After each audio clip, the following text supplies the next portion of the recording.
Olá, amigos do Estratégia Concursos. Aqui é o professor Herbert Almeida. Nós estamos no nosso curso de Direito Administrativo e nós começamos a falar sobre os atos administrativos. Depois nós passamos aí a parte da classificação dos atos administrativos e agora nós vamos para o nosso último passo sobre as classificações. Então vamos para a tela. Para fechar o assunto sobre classificações, nós vamos estudar o que é o ato perfeito, o ato eficaz, o ato pendente e, por fim, o ato consumado. É um assunto bem tranquilo, mas tem algumas nuances que a gente deve levar para a prova. Então, inicialmente, nós temos o ato perfeito. O que é um ato perfeito? A doutrina considera como ato perfeito aquele ato que está pronto. É um ato que está terminado. Então, o que a gente pode dizer sobre o ato perfeito é que ele concluiu, né, ele já terminou o seu ciclo de formação. Todo ato administrativo ele vai ter uma espécie de ciclo até ser formado. E quando a gente diz que esse ciclo foi concluído, a gente diz que o ato é perfeito. Dessa forma, a gente fala que o ato existe. Se ele foi concluído, ele passa a existir. Para ficar mais claro, antes da gente começar a exemplificar, antes da gente começar a explicar com mais detalhes, a gente pode dizer que uma homologação, vamos pegar aqui um exemplo, uma homologação de concurso. Isso aqui é um exemplo de ato administrativo, de concurso público. Essa homologação de concurso público, ela vai seguir um ciclo de formação. Vamos dizer que o ato foi escrito, foi digitado da forma que tinha que ter sido feita, foi devidamente motivado, o ato foi assinado pela autoridade competente e, por fim, ele foi publicado na imprensa oficial. A gente pode dizer, então, que a homologação do concurso público, o ciclo de formação está concluído. A partir de então, o ato existe e disse, então, que ele é perfeito. Ok? Então, pode vir para mim. Então, o ato perfeito é aquele ato que existe, aquele ato que foi concluído efetivamente. Então, quando a gente tem lá a exoneração de um servidor, a gente segue toda essa mesma lógica ali da homologação. Digamos que todos os procedimentos preliminares foram realizados, o ato de exoneração foi digitado lá do computador, foi assinado pela autoridade competente e finalmente foi publicado. E neste momento, este ato está perfeito. Agora, digamos, vamos voltar ao exemplo da homologação do concurso público. O ato foi digitado lá no computador, foi feito tudo que foi elaborada a motivação e digitado junto, levaram o documento para a autoridade competente assinar, mas ela não assinou o ato administrativo. Esse ato ele está imperfeito. Só que se ele está imperfeito, quer dizer que ele não foi concluído. Ele sequer existe. Então vamos para a tela. Então não existe, na verdade, a gente não pode falar em ato imperfeito, porque o ato imperfeito ele sequer existe. Então quando a gente está falando aqui de ato imperfeito, na verdade é para dizer que ele não foi concluído, mas o ato não existe. Ele não foi concluído. Então, o ato imperfeito ele não é uma classificação propriamente dita, porque é um ato que ainda não foi, sequer é um ato, na verdade, porque não foi concluído. Então, quando a gente diz que ocorreu a imperfeição, eu quero que volte para mim aqui só para a gente ser mais específico, estou falando o seguinte, o ato ele só existe quando ele é perfeito, então não existe ato imperfeito. Ok? Porque ele não foi concluído. Só que na hora de explicar, na hora de detalhar, o livro fala o ato imperfeito. Quando a gente fala de ato perfeito, na verdade é aquele que não foi concluído, ou seja, aquele que não existe ainda. Só para a gente ser bem claro. Então nós vamos usar a expressão ato imperfeito para nos referir àquele ato que ainda não foi concluído, ou seja, aquele ato que ainda não existe. Foi para a tela.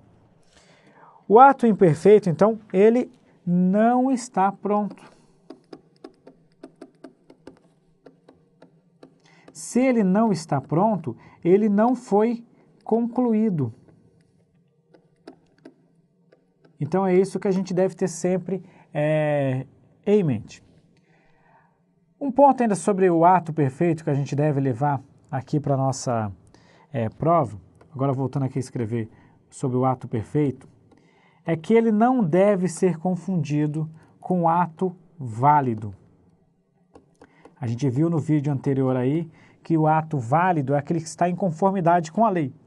Então, o ato imperfeito, ele é o ato concluído. E este ato concluído, ele pode ser válido, ou seja, quando ele está de acordo com a lei, ou ele pode ser inválido, quando ele não está de acordo com a lei. Vamos pegar um exemplo. Vem para mim. O exemplo do concurso público que eu falei antes, a homologação do concurso público. Vamos supor que todos aquele ciclo de formação foi realizado e o ato foi efetivamente publicado. Então, este ato está perfeito. Agora, momentos depois, a gente constatou que, apesar de perfeito, o ato é inválido porque a autoridade que homologou não era competente para fazer isso. Então, eu tenho um exemplo de ato perfeito e inválido. Vamos supor que era a autoridade competente, que todos os elementos constitutivos foram respeitados.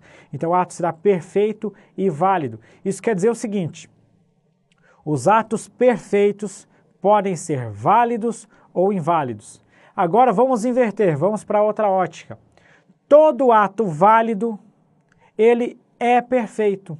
E todo ato inválido também é perfeito. Vejam só o que eu estou falando. Eu posso ter um ato perfeito que não é válido, mas eu nunca poderei ter um ato válido que não é perfeito. Como assim, professor?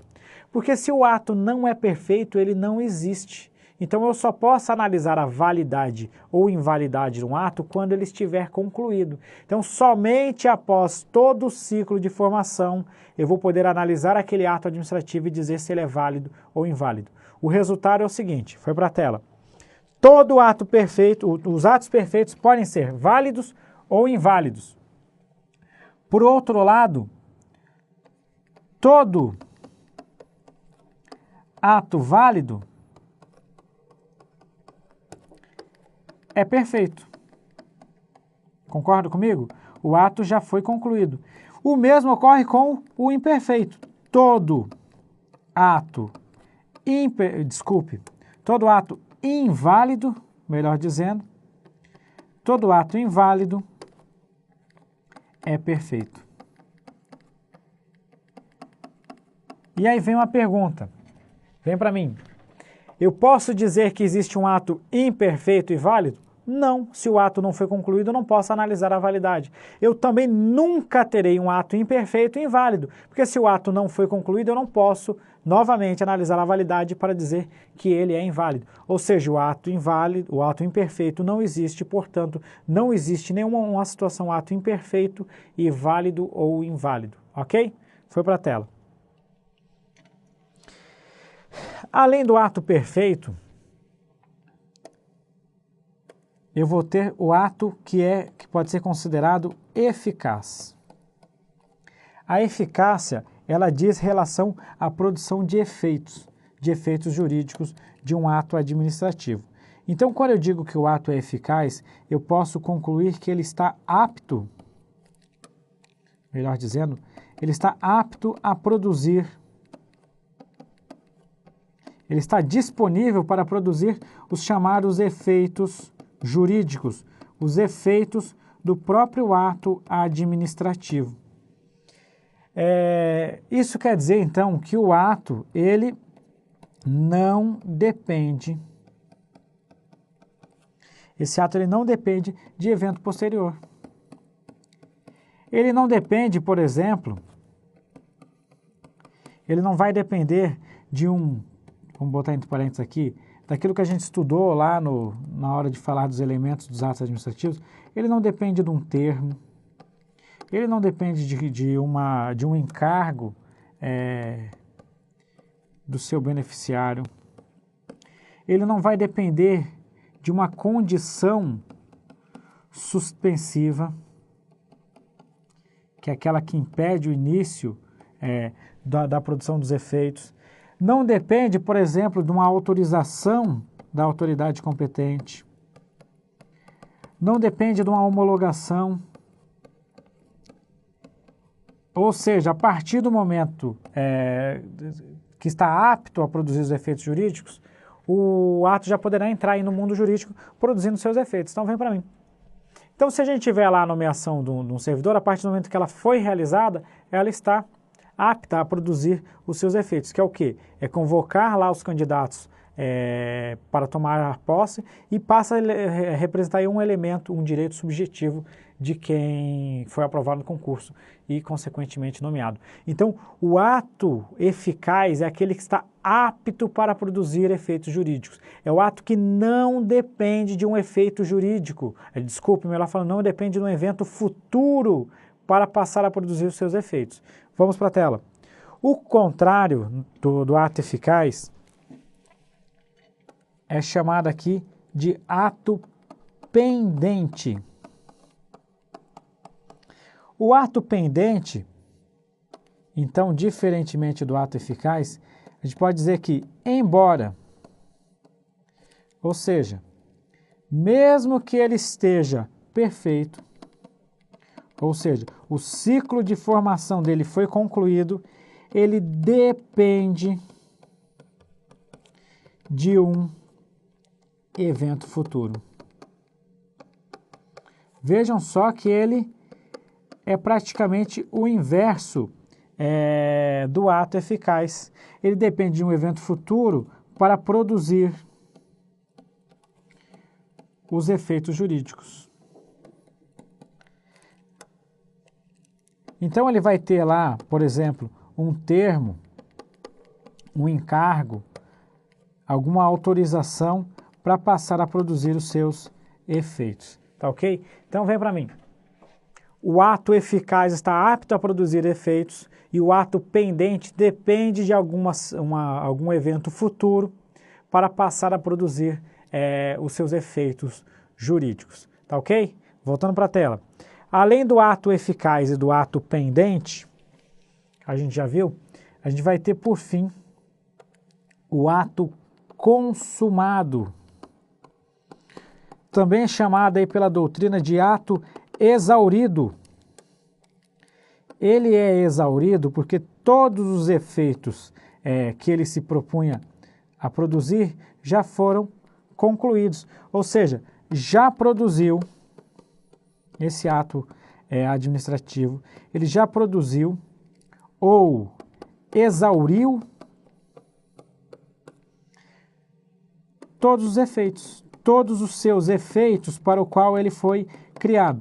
Um exemplo vai ajudar bastante aqui a gente a compreender isso. Um exemplo de ato que já produziu seus efeitos seria uma licença para um servidor. O servidor público recebeu uma licença aí por algum período, só que essa licença do servidor, vamos resumir aqui, do nosso servidor público, ela já foi integralmente gozada. Ou seja, já acabou o prazo da licença. Aí vem comigo. O servidor pediu uma licença para determinada situação, a licença foi concedida, acabou o prazo da licença, ele já aproveitou esse período e já voltou a trabalhar. Os efeitos dessa licença já foram concluídos, já foram exauridos. Então, já foram consumados. Nessa situação, a gente jamais vai poder, por exemplo, revogar essa licença. Imagine, como é que eu vou revogar uma licença que não produz mais efeitos? Da mesma forma, se a gente expedir uma autorização para que particulares utilizem uma via pública para realizar um evento e já tenha ocorrido o evento, acabou o evento, todo mundo já aproveitou, essa autorização perde os seus efeitos, os efeitos foram consumados, exauridos, tudo que ele poderia fazer já foi feito, ok? Foi para a tela. Em resumo, então, a gente tem o ato perfeito, que é aquele que já está concluído, né? Seu ciclo de formação. A gente tem o ato eficaz, a gente tem o ato pendente e a gente vai ter aí, por fim, o ato consumado. Aí, voltando ao que eu falei sobre o ato perfeito, ele não pode se confundir com a validade do ato, nem tampouco com a eficácia. Por isso, a gente vai para a próxima tela, a gente traz aqui um esqueminha feito lá pelo professor Bandeira de Mello, em que ele analisa o primeiro aspecto.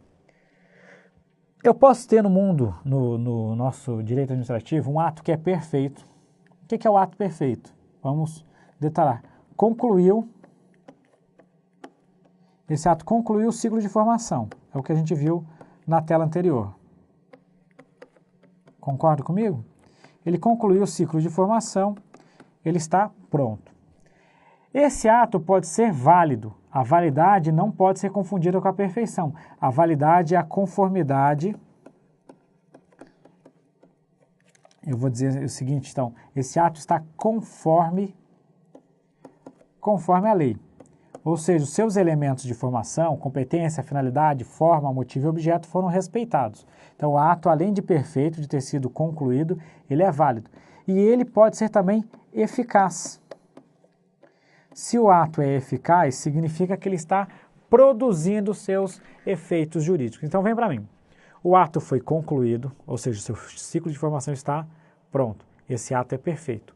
O ato está de acordo com a lei. Ele é válido. Este ato está apto a produzir efeitos jurídicos. Ele é eficaz. Então, se eu tiver lá um edital de licitação, qual é o efeito jurídico do edital de licitação? Convocar todos os interessados, todos aqueles que tenham condições para participar de uma licitação.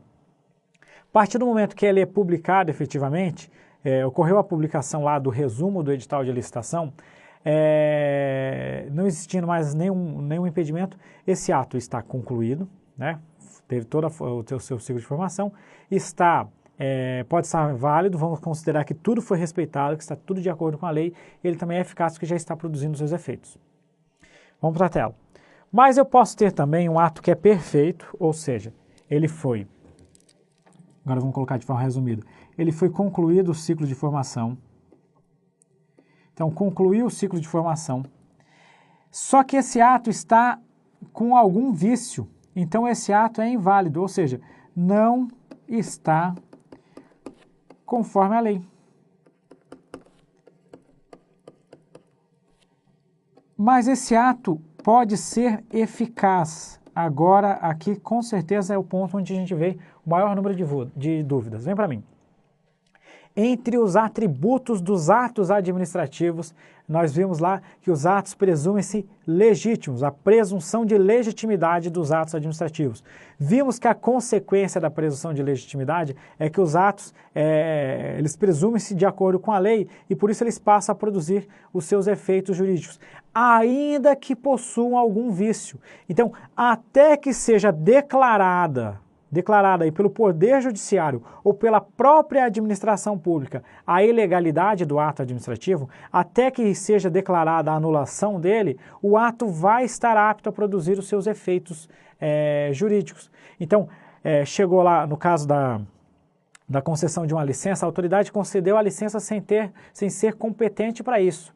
A partir do momento que ela concedeu, a pessoa vai passar a gozar dessa licença até que venha a administração e perceba, opa, para aí, essa autoridade não era competente, vamos anular esse ato administrativo e somente neste momento que ele vai perder a eficácia. Então foi para a tela.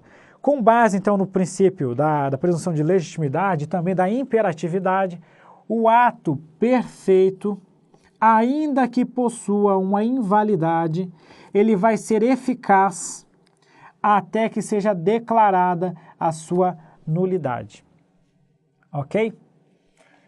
Por outro lado, eu posso ter um ato que seja perfeito, concluiu o ciclo de formação. Esse ato é válido porque ele está de acordo com a lei.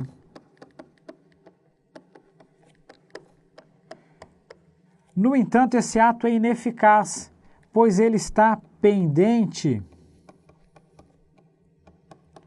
de uma condição futura. Ou uma condição, vamos chamar assim, colocar no sentido mais amplo, uma condição suspensiva. Então, vem para mim. O ato foi editado, foi concluído seu ciclo de formação, a autoridade era competente, todos os elementos constitutivos foram respeitados, ou seja, ele está de acordo com a lei também. Porém, existe lá uma condição suspensiva para esse ato administrativo passar a ocorrer. Ou seja, esse direito só vai passar a ser usufruído se ocorrer uma calamidade pública, por exemplo. Então, o ato, apesar de perfeito, de válido, ele é ineficaz. Foi para a tela. E para concluir a última coisa que a gente pode ter é um ato perfeito, ou seja, foi concluído. No entanto, o ato, além de ter, de não estar de acordo com a lei, vamos colocar aqui não lei diretamente, e ele ainda depende de algum evento futuro. Então, nessa situação, o ato, ele foi concluído, mas a lei de ser inválido, ele é ineficaz. Então, vem para mim. Então, essas situações ali é apenas para a gente facilitar a análise dos atos administrativos. Então, é importante a gente saber o primeiro ponto. Você nunca vai ter um ato válido e imperfeito. Nem tampouco um ato inválido e imperfeito. Porque o ato só passa a existir a partir da perfeição, ou seja, quando ele é concluído. Então, você só vai poder analisar a validade se ele for perfeito. Então, este é o primeiro ponto. Segundo ponto é que, mesmo sendo perfeito, o ato pode ser inválido, porque ele pode estar fora do que está previsto na lei, pode ter algum vício nos seus elementos constitutivos. E também o ato pode ser perfeito, inválido e eficaz, tendo em vista a presunção da legitimidade, ou ainda mesmo a gente pode ter até mesmo um ato que está perfeito, ele é inválido porque tem algum vício nos seus elementos de formação, mas ainda não foi declarada sua nulidade, e ele é ineficaz porque está pendente aí de algum evento futuro para passar a produzir os seus efeitos, tá ok? Com isso a gente conclui aí a última das classificações dos atos administrativos. Muito obrigado, até a nossa próxima aula.